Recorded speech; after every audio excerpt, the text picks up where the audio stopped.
আচ্ছা, সিনেমাটা আমি একটা করেছি সামিয়া জামান ম্যামের চ্যানেল আর ব্যানারে ইন্টারস্টেলার ফিল্মের আকাশ কত দূরে।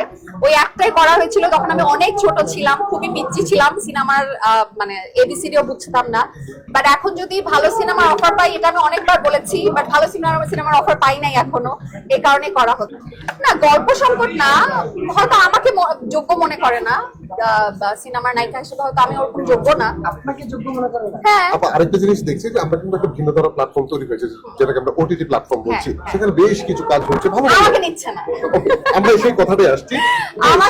আমাকে আমি টু বি ভেরি অনেস্ট, এটা আমি অনেক আগেও বলেছি, আমি ওটিটিতে কাজ করতে চাই। ওটিটির কাজ আমাকে সবসময় আমার খুব ফ্যাসিনেটিং লাগে। আমি সময় পেলেই চরকি দেখি, সময় পেলে হইচইয়ের কাজগুলো দেখি, আমার কাছে খুবই স্মার্ট কাজ মনে হয়। বাট জানি না কেন চরকি বা হইচইতে থেকে আমাকে এখন পর্যন্ত আমি কোনো ডাক পাইনি। সেটার মানে নির্দিষ্ট কোনো কারণও আমি জানি না, হয়তো আমাকে যোগ্য মনে করে না, যেটা আমি বললাম একটু আগেই। সো যদি তারা কখনো আমাকে যোগ্য মনে করে যে আমি হয়তো অ্যাক্টিং পারি বা পারবো তাদের কোনো প্রজেক্ট করতে, তাহলে হয়তো আমাকে দেখা যাবে।